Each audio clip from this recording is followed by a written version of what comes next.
Hey guys, in this video we will see what are IIR filters and methods used for designing IIR filters. Now first let us understand what are digital filters. In signal processing, a digital filter is a system that performs mathematical operations on a sampled, discrete time signal to reduce or enhance certain aspects of that signal. Digital filters are further classified as IIR filters and FIR filters. Now we'll see what are IIR filters. IIR filters are digital filters with infinite impulse response. Unlike FIR filters, they have the feedback. For this reason, IIR filters have much better frequency response than FIR filters of the same order. Unlike FIR filters, their phase characteristic is not linear, which can cause a problem to the system which need phase linearity. Otherwise, when the linear phase characteristic is not important, the use of IIR filters is an excellent solution. IIR filters can be designed using two major methods. First is impulse invariance method IIM and second bilinear transformation method BLT. These two methods convert an analog filter to a digital filter. In impulse invariance method, the IIR filter is designed such that the unit impulse response h of n of a digital filter is the sampled version of the impulse response of analog filter. In impulse invariance method, there is many-to-one mapping which leads to aliasing. There are infinite number of S-plane poles that map to the same location in the Z-plane. They must have the same real parts and imaginary parts that differ by some integer multiple of 2 pi by t. This is the big disadvantage of impulse invariant mapping. The S-plane poles have imaginary parts greater than pi by t or less than minus pi by t. Due to the presence of aliasing, the impulse invariant method is appropriate for the design of low-pass and band-pass filter only, but not suitable for a high-pass filter.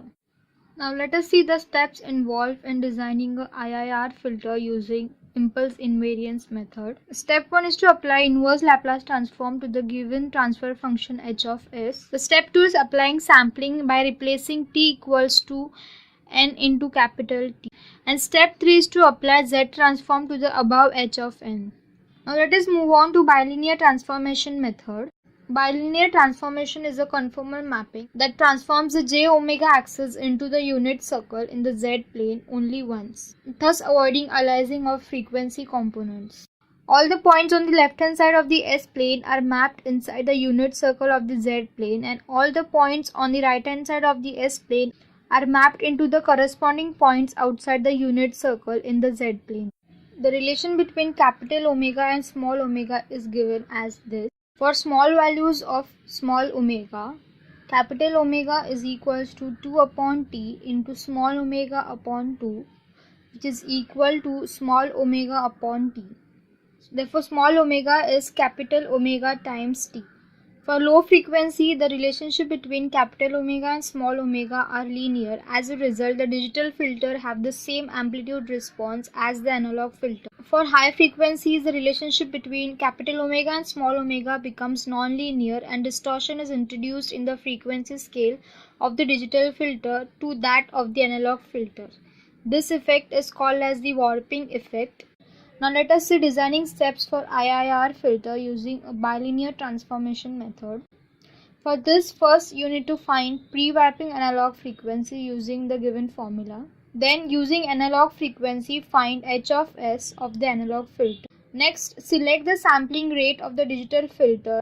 Consider time equals to 1 second per sample.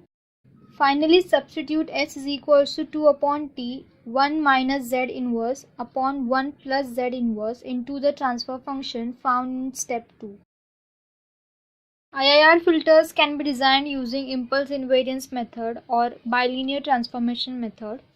In impulse invariance method, mapping is many to one, whereas in bilinear transformation method, mapping is one to one. Aliasing effect is present in impulse invariance method, whereas it is absent in bilinear transformation method. Only poles of the system can be mapped in impulse invariance method, whereas in bilinear transformation method, poles as well as zeros of the system can be mapped. High-pass and band-reject filters can be designed using bilinear transformation method. Frequency warping effect is seen in bilinear transformation method.